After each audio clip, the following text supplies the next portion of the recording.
again, everyone. I'm Kat Rocha, Editor-in-Chief of 01 Publishing, and welcome to Night Editor, the show where you ask me questions about the editorial process or anything that's on your mind. We've got two very good questions for you today. The first one is from Red Baby, who asks, are there any writing rules that you think are overrated? For example, if done well and for the right reasons, I don't mind being told rather than shown.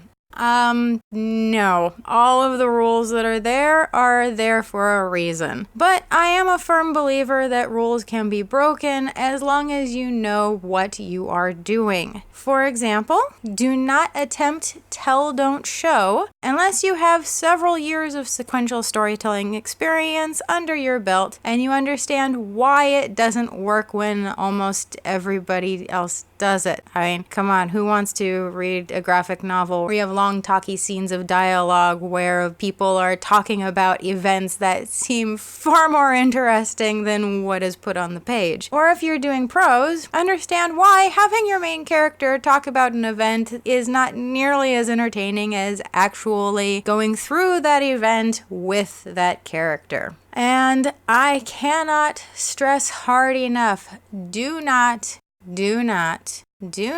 attempt time travel stories, or it was all a dream, or it was all a simulation, or hey, you're really the new Adam and Eve storylines. They've been done to death. Those fields have been plowed and plowed. They've been plowed to the bedrock. They've been plowed to the magma. They've been plowed to death. 99.9% of them are predictable as hell or come off really cheap.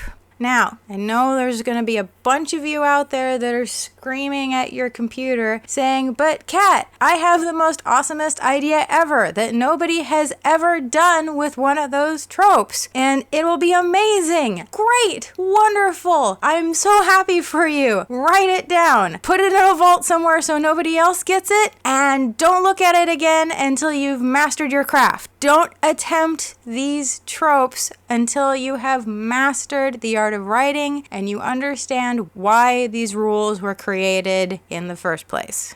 Head Trauma writes, Dear Night Editor, what is third act blue balls? Why do you think it happens? And how can I avoid it in my own writing? Oh my god, third act blue balls. Okay, third act blue balls is when the writer, or in movies, it's the director, has built up an incredible story and a wonderful narrative, and it's just plugging along, and you are so wrapped up in what's going on, and then that third act hits, and basically it's an ending that leaves the reader frustrated and unsatisfied. That is the third act blue balls. You know, you are looking for that grandiose climax and all you're left with is a paperback with wet pages. The fight ends too quickly or too cheaply. The mystery solution to the mystery is too stupid. The plot holes are not filled, and the characters, the world, and basically nothing has changed due to the events of the story.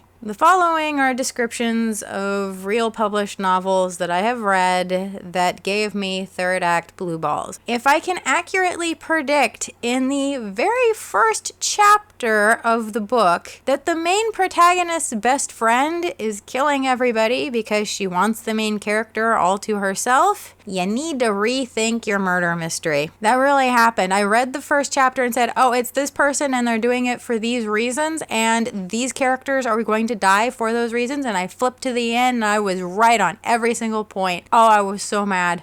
If the actual biblical apocalypse is occurring and all of the supporting characters are being torn apart by demons, the main character cannot defeat Satan himself by using the time travel ability he just figured out he had 10 minutes prior to go back in time 4 hours to tell everybody, hey, opening this hellmouth is a really stupid idea. Not only is it cheap, it read like the author wrote himself into a corner, and I understand that happens, but this is why you plot your plot. Always plot your plot. And finally, if it's established that a house has multiple poltergeists in it that are very angry that they are dead and are taking it out on our group of ghost hunters. If only one of them gets exorcised and everybody goes home patting themselves on the back, job well done. That is not an ending, and that is not a setup to a sequel.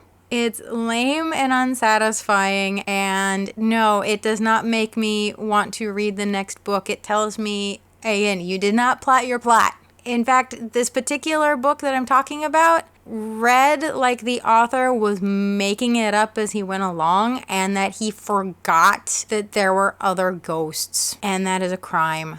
So, how to avoid this? Well, plan your third act as carefully as you planned your first two acts. Diagram all of your plot threads. If your villain is as powerful as Darth Vader or Emperor Palpatine, then their defeat has to be just as epic. And if your villain is really supposed to be all that great and powerful, actually have a satisfying end, because, let's face it, we all want to be satisfied and we don't want blue balls. That's it for this episode. Thank you, Head Trauma. Thank you, Red Baby. Please send me your questions, like this video, subscribe to this channel, hit the notification bell, and please support us on Subscribestar. We are not monetized. I'll see you next time.